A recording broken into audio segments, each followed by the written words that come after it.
We're the only fund that focuses exclusively on blockchain and crypto business. I still remember the conversation we had 17 months ago. You said, look, Brian, I'm not the guy that's going to get you 100x. I'm going to get you 10x, and I'm going to invest in companies with revenue. It was not what people wanted to hear when Bitcoin hit its high in November, but then fast forward 18 months, you're looking like one of the savviest investors out there. We are investing at the growth stage. We're looking to invest in companies that are going to be able to withstand the bear phase. A company like Animoca made more revenue in 22 than in 21. Think about that for a second. You had a massive bear phase in the cryptocurrency markets, and here's a company that actually did better.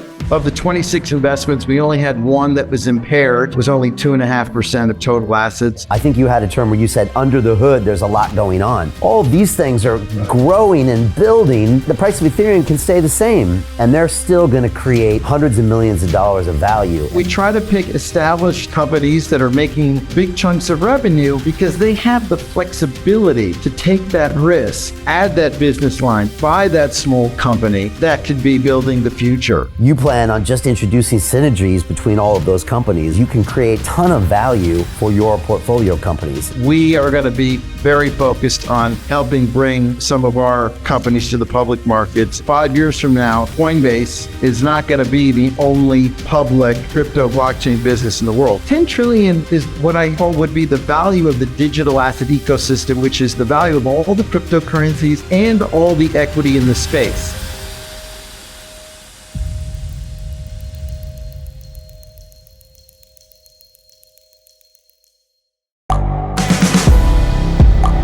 The world is changing. Inspiration is everywhere. It has never been so easy to connect, share, and bring people together. We're learning from others and finding the best in ourselves.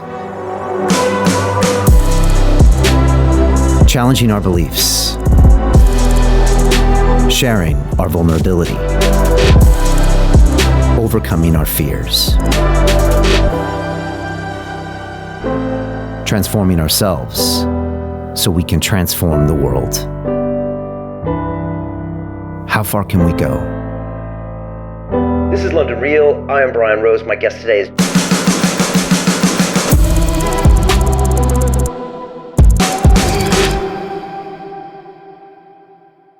This is London Real. I am Brian Rose. My guest today is Dan Tapiero, the global macro investor, entrepreneur, and business leader. You are the CEO of 10T Holdings, a growth equity firm with $1.2 billion under management that has built a diversified portfolio of private companies which are enabling the digital asset ecosystem. You have 30 years of experience in macro investing, trading, research, and economics, and have worked as a portfolio manager with the world's most respected investors, including Stan Druckenmiller, Stephen Cohen, and Lord Rothschild.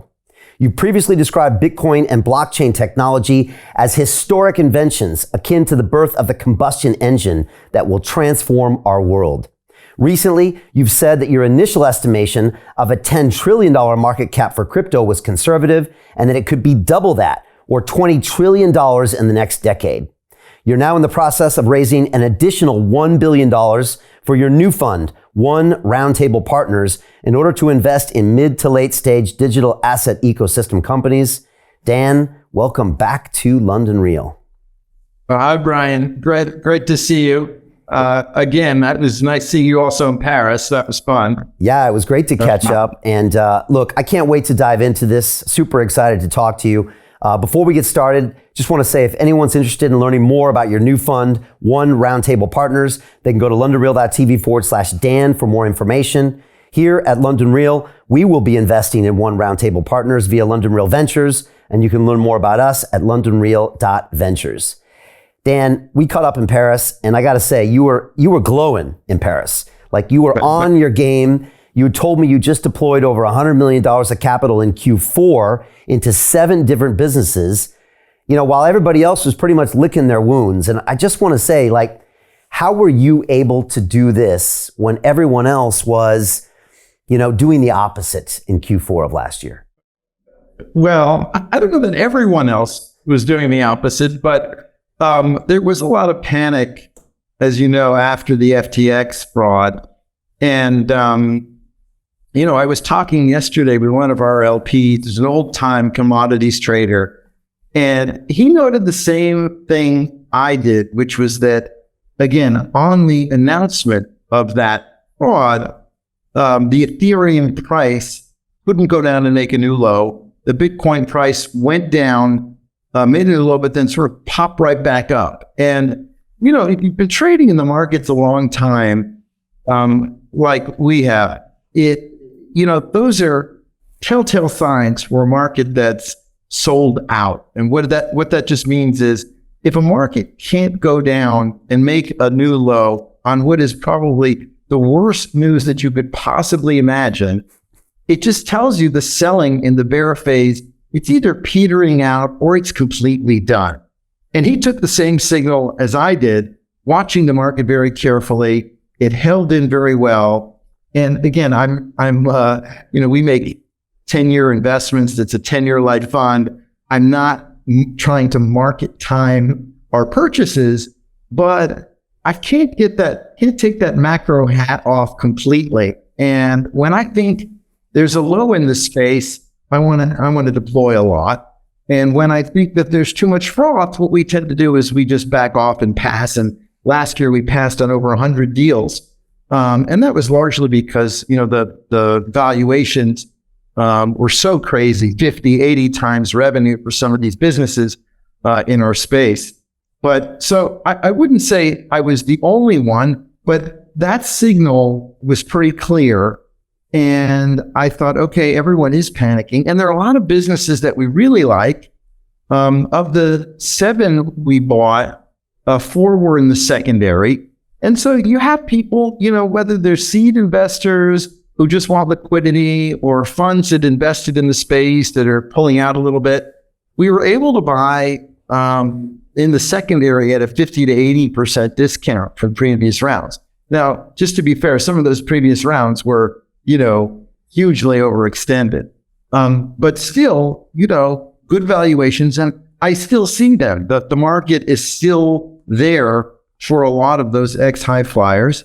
And in the 3 deals that we led, there really wasn't that much competition, so we could set the price. And so I think, last year you had some of the very large private equity funds that came into the space, 21, 22, deployed big capital.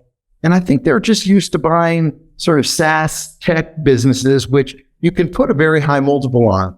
And I kept saying, to my guys, but to some of them as well, the underlying asset in the crypto blockchain space is Bitcoin and Ethereum, and they have 100% volatility measurement. You can't value these like traditional tech companies. You're going to have 3 pretty massive bear phases over a 10-year period where the underlying asset goes down 80%. You have to have a bit of a defensive premium baked in there. And so we didn't really pay on the 26 businesses we've invested in, the 1.2 billion we've deployed over the last 2.5 years. We haven't paid more than really 10 to 12 times revenue when we entered them. And so that metric is just a metric that we use and really thankfully saved us from making lots of mistakes last year.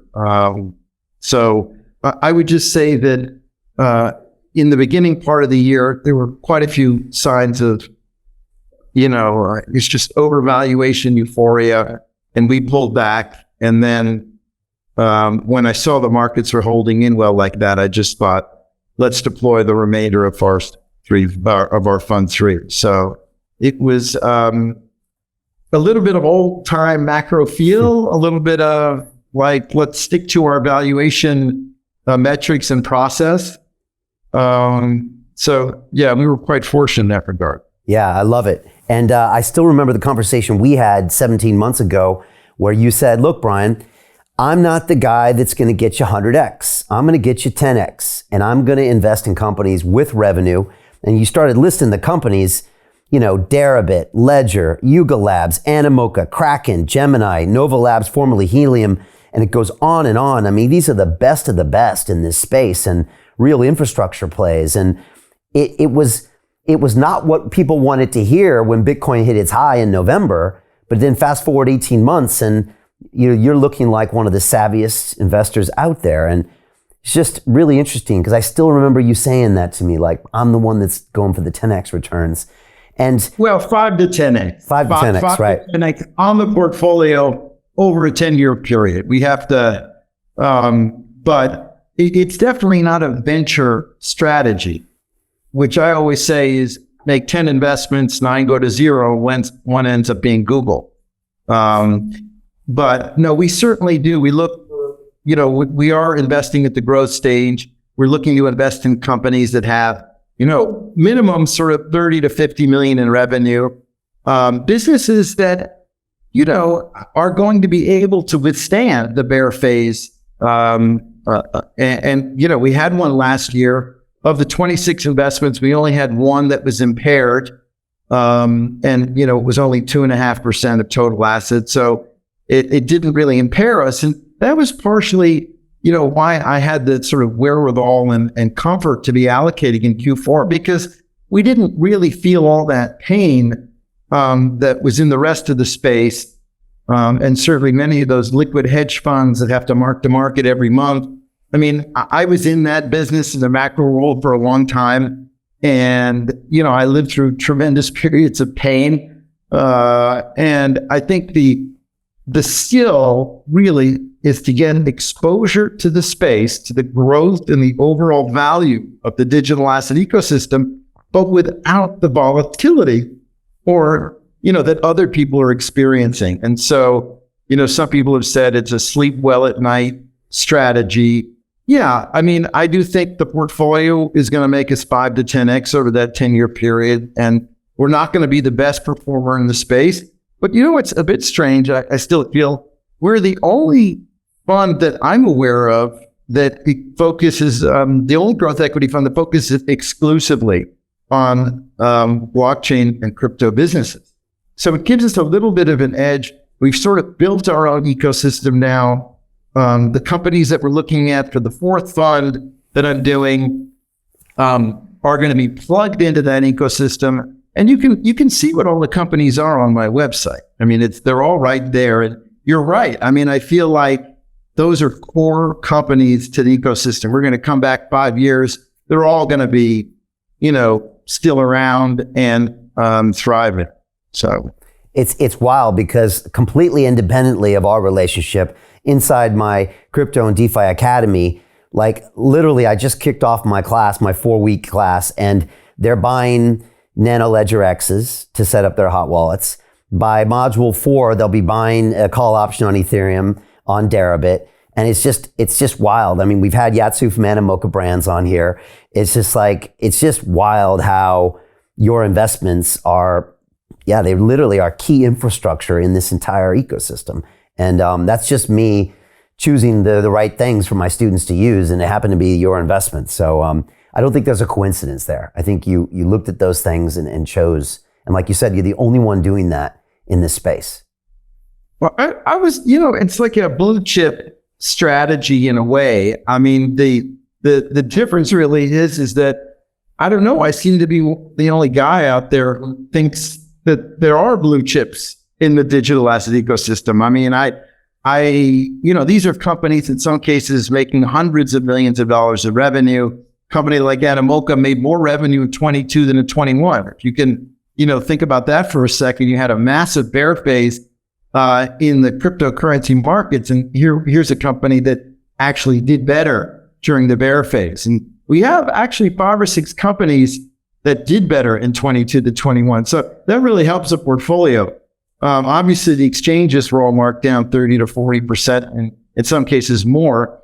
But when you have a portfolio, I think that, and then a portfolio that's seeking to get exposure to the entire space, not the whole space is dictated by the price of Bitcoin and Ethereum. And I think if there's one important thing, and you noted before we were chatting that, I was just on another podcast, and if there's one thing that I am trying to do now is a little bit is change the narrative with people. In the U.S., the regulatory rhetoric has gotten, very negative.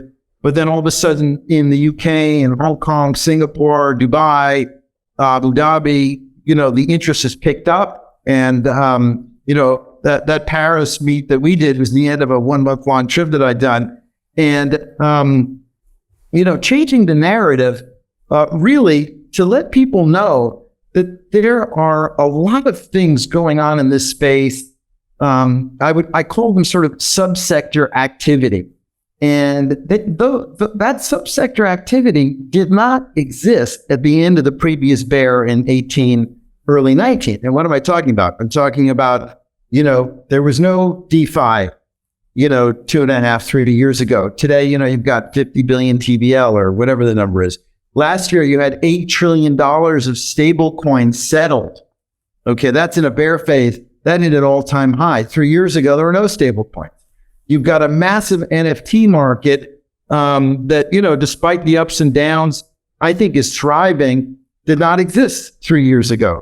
And so when I say, when you mentioned earlier in the podcast, the 10 trillion and the 20 trillion number, that's 10 trillion is what I call would be the value of the digital asset ecosystem, which is the value of all the cryptocurrencies and all the equity in the space.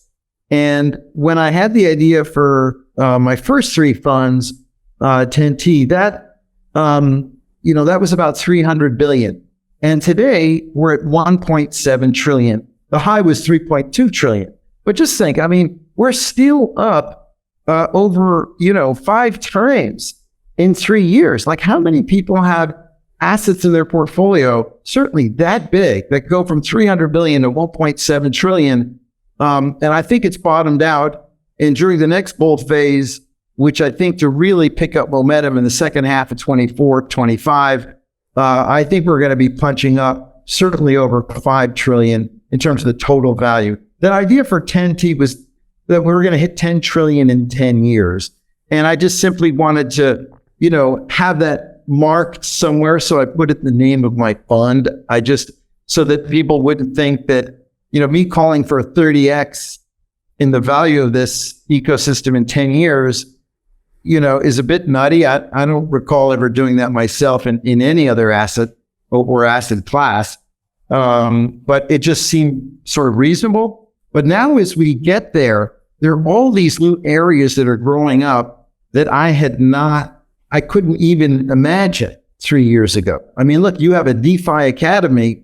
That could never have didn't exist 3-4 years ago. And so, that's the difficult thing in this space, is to try to see beyond the outer perimeter.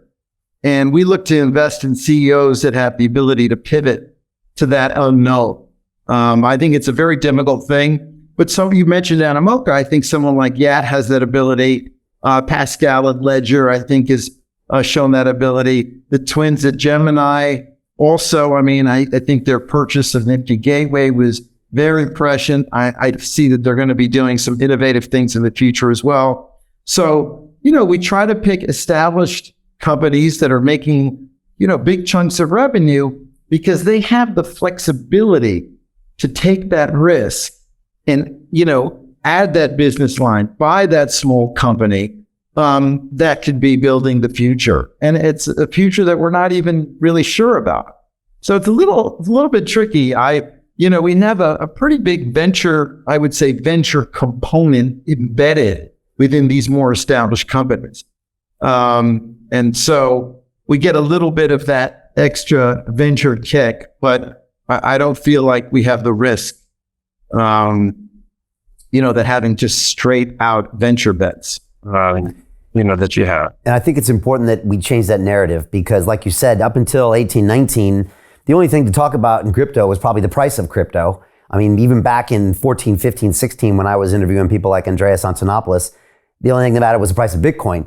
And everybody got conditioned to that. And I feel like a lot of the public is just like, oh, where's the price?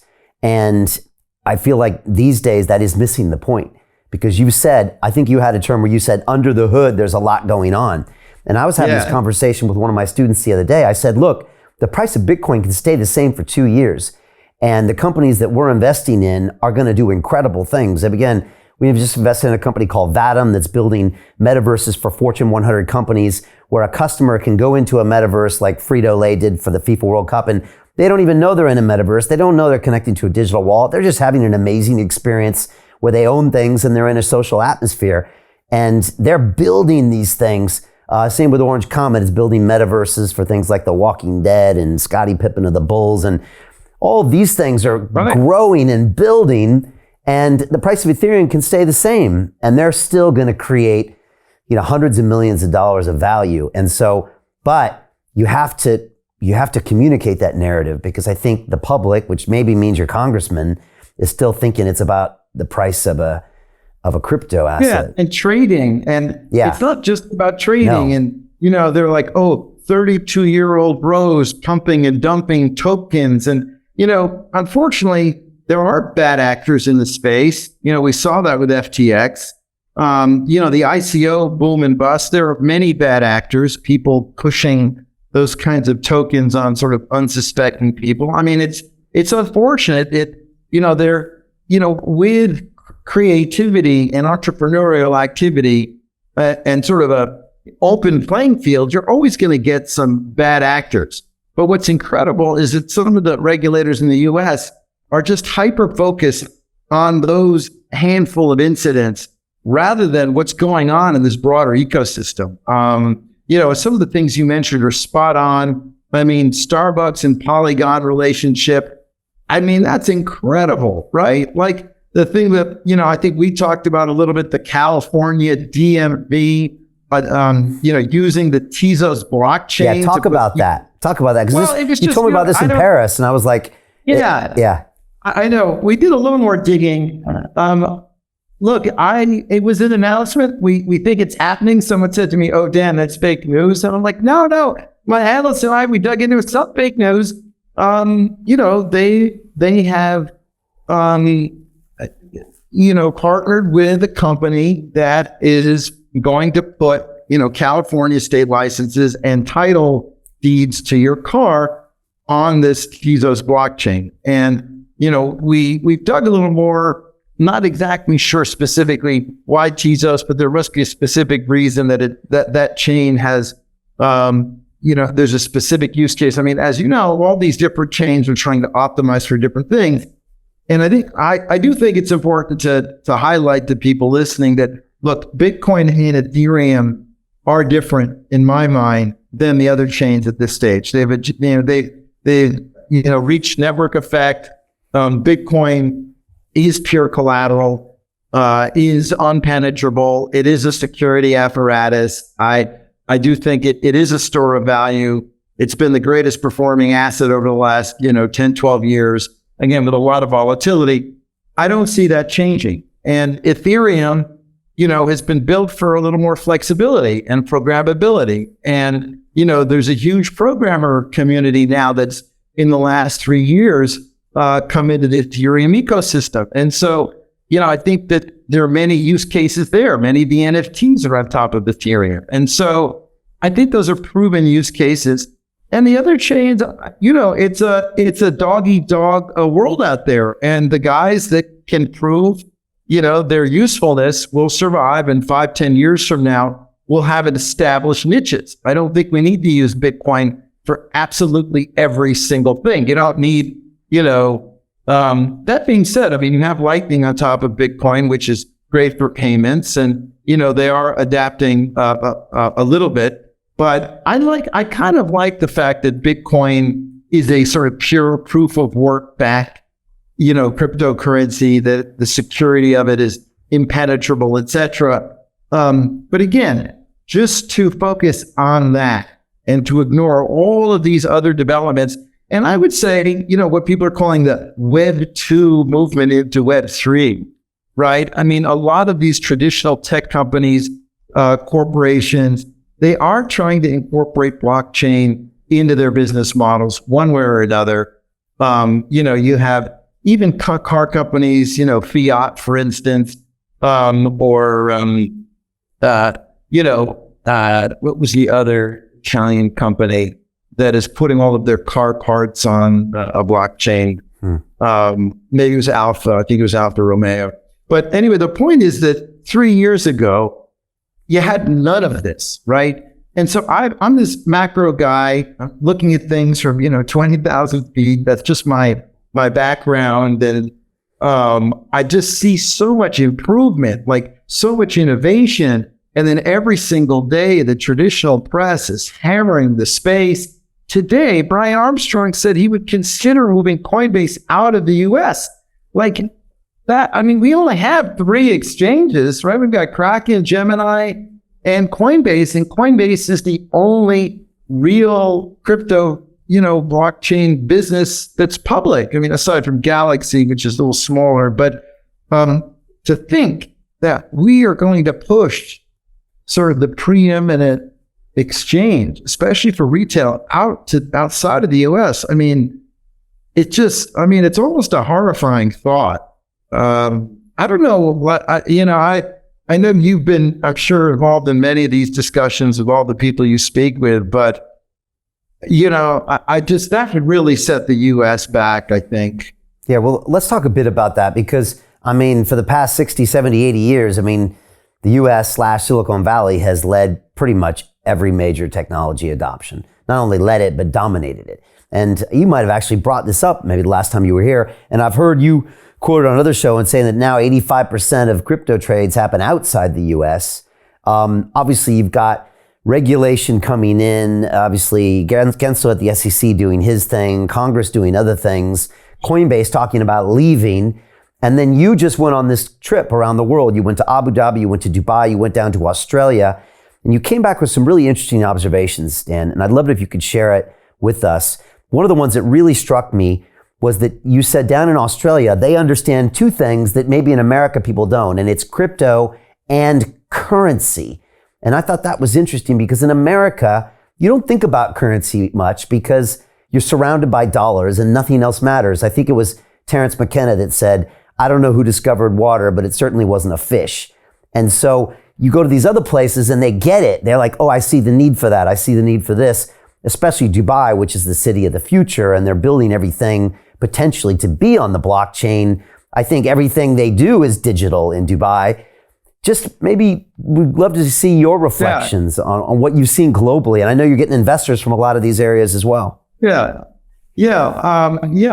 largest investor base is in Australia, and there are a bunch of reasons for that. But you can walk down the street in Sydney and ask somebody where the Aussie dollar exchange rate is, and they pretty much know. And the same thing for New Zealanders. But in Australia, it's an entrepreneurial culture. If you think about it, a giant island. They're always looking out for new opportunities. There's a lot of wealth there. And also, they really get gold. There's a lot of gold in Australia. Right. And, if you understand how currency works, and you also understand why gold is an important asset, it's really just a little step to understanding Bitcoin. It's just a little bit of junk. But if you get technology, a lot of the guys they're like, well, okay, the internet, that was for information. And okay, the Bitcoin network and the digital asset ecosystem, that's for value and money. Okay, I got it. I literally have had conversations like that. Okay, I got it. And you're investing in companies that are building and growing up in that world. I'm like, yeah. And they're more established. Yeah. And so the conversation, there's no, there aren't so many, hoops to jump through. So many, in the US, you get all this talk. Well, what if it goes to zero? And what if it gets regulated away? And, it's a threat to the dollar. It couldn't be further, away as a threat to the dollar. And why do I say that? The opportunity really is, these stable coins out there, they're dollar based. The dollar could become the digital asset, the key, the core. You have Bitcoin, that's an alternative, but the dollar stable coins, 8 trillion settled, you could have hundreds and hundreds of trillions settled in dollar stable coins. The US should be pushing forward to be, to make sure that the dollar is the stable coin of choice, right? But the market's developed slowly.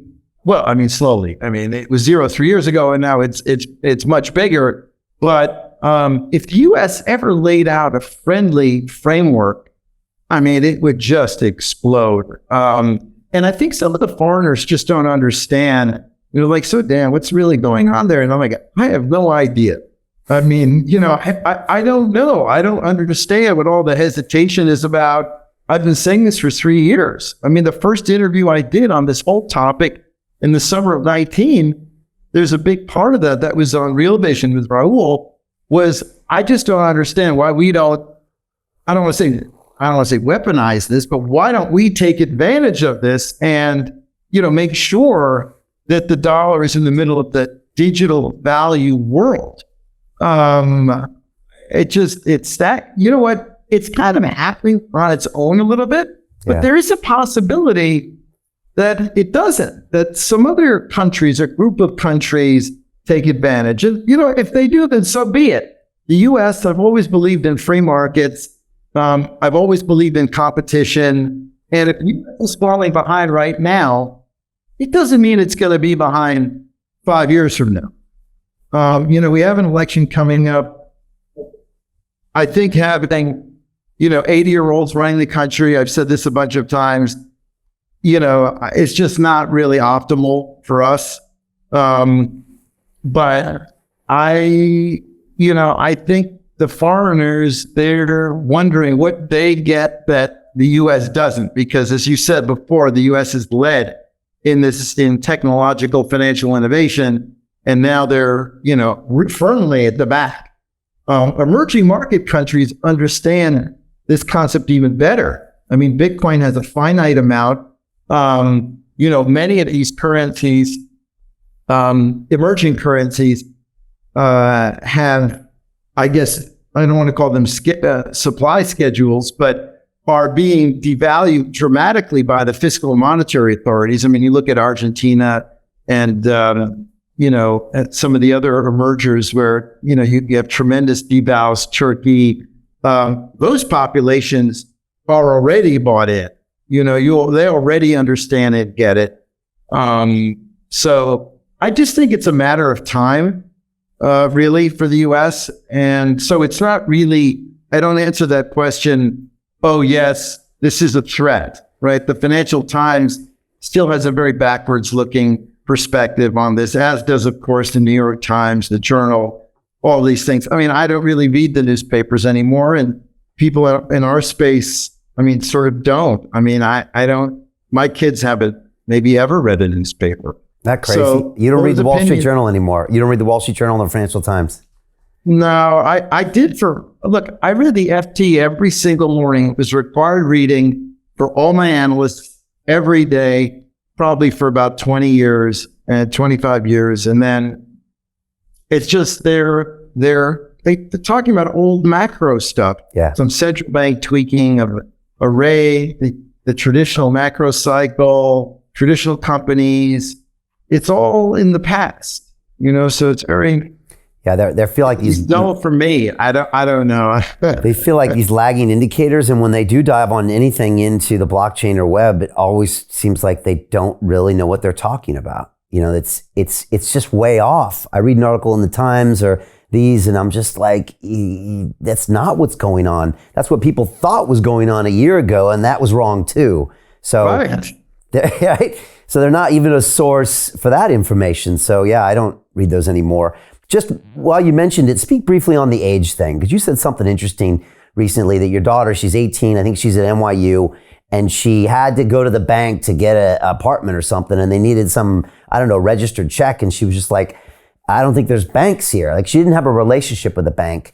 At the same time, you got, like HBS in Saudi, who's like 38 years old, and you got this group in the UAE that's a little bit younger that are looking forward, and then you got our 80-year-olds running this country that obviously have a completely different relationship with tech, with all of those things. Just speak on that wide range.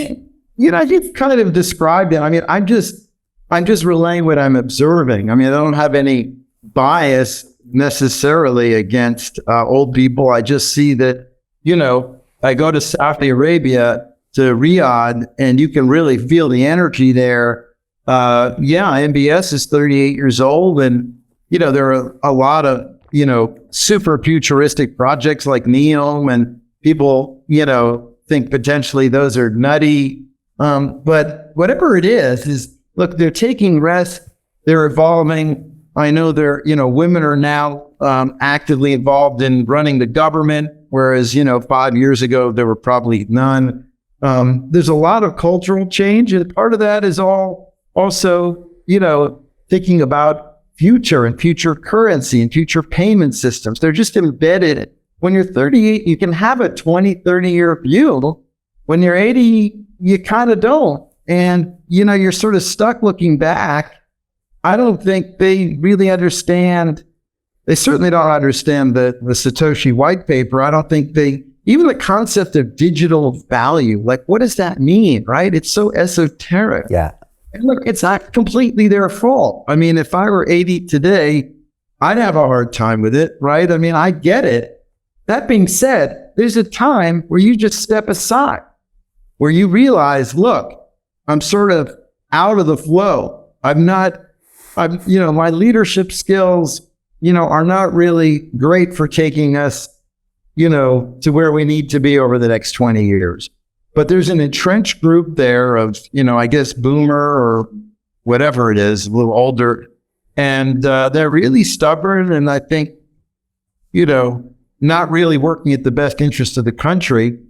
And you know what? It frankly doesn't matter. These other places will take the bull by the horn. And, eventually the U.S., I guess, will just come along.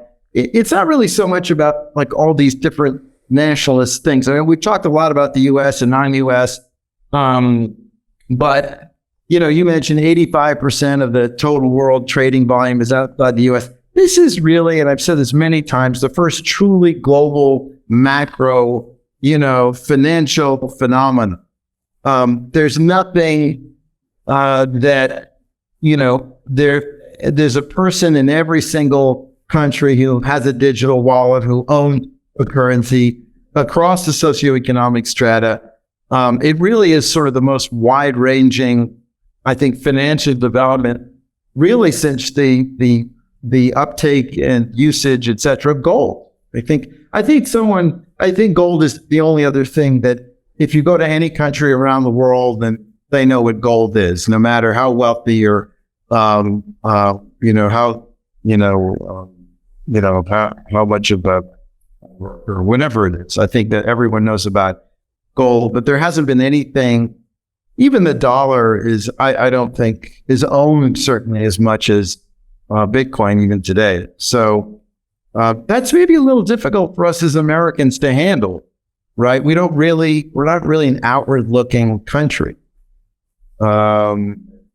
And look, there are a lot of great things happening in the U.S., so I get it, but this is a global development. And I also saw just in the news, too, that the U.K.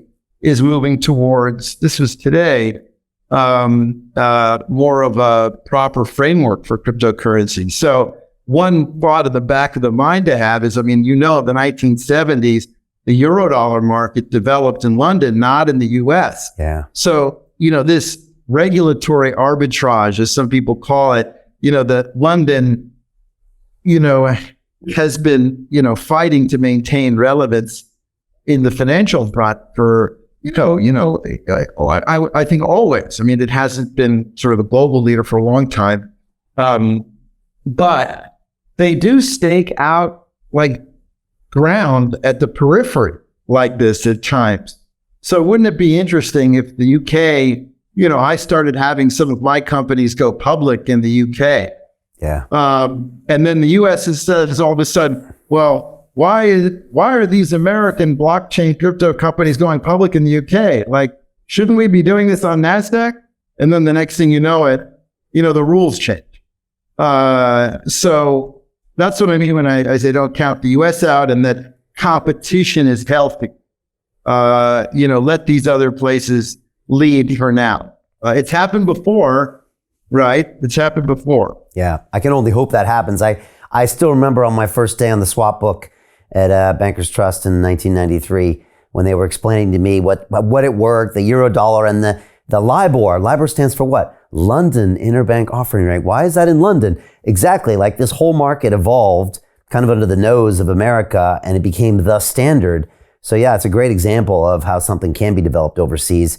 You know, there's a lot of talk over here about crypto, but I don't see much action, to be honest. I just don't.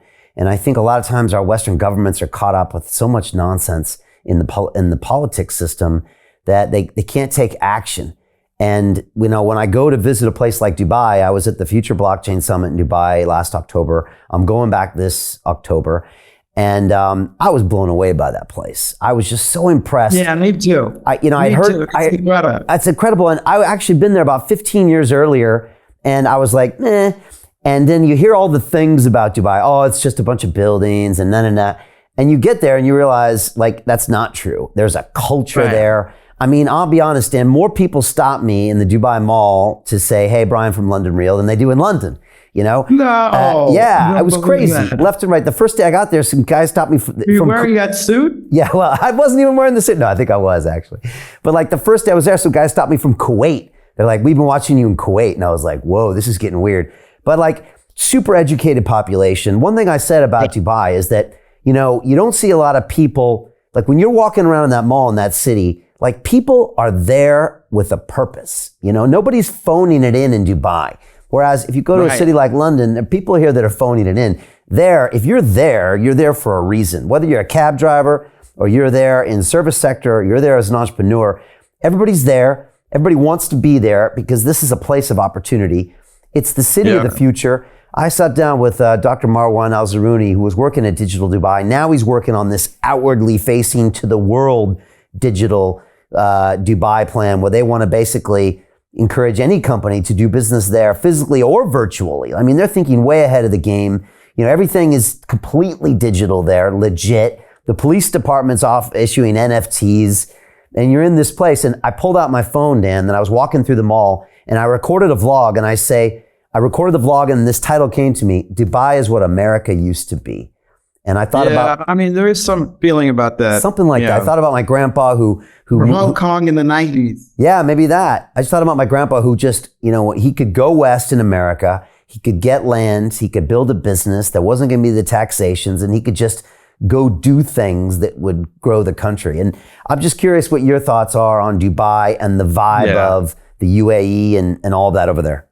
Yeah, I mean, Dubai is on fire. I mean, you feel it. It's a business culture. People move super quickly. You know, I think Abu Dhabi is also very forward thinking. I really, I mean, I have the exact same sense that you do. In fact, I'm going to be working with Henson Orser, who's the CEO of VARA, which is the Virtual Assets Regulatory Authority of Dubai. We're going to host, they're going to host, and I'm going to be involved with I guess we call it a symposium, a little bit of a teach-in. Going to be bringing a few of the CEOs of our quality larger companies to Dubai, and you know, we're going to have a fireside chat type of framework, and really the point is just to show people there that the space is large, it is growing. There are super legitimate, large revenue producing businesses, in the space. And I think they are the city of the future. I mean, the Museum of the Future, I'm sure you've been to as well there, that very cool building. Yeah. But, along with that, I think that especially in crypto, there are people there, sometimes they're peddling, and I do mean peddling a message that is not quite the right one, or not quite, let's just say, as legitimate a one as they should. And so I think we're really going to, hopefully, showcase the quality of some of the businesses in the space, and just highlight that by having some of the CEOs come and really explain what their businesses are, et cetera. But you're absolutely right. I mean, you feel the energy. Anybody you meet, they have the same feeling. And I would say it's Abu Dhabi and Riyadh as well now. I know that's a bit strange. Some people think, well, that's not what they think of Saudi or Riyadh, but it also is really. To continue watching the rest of the episode for free, visit our website londonreal.tv or click the link in the description below.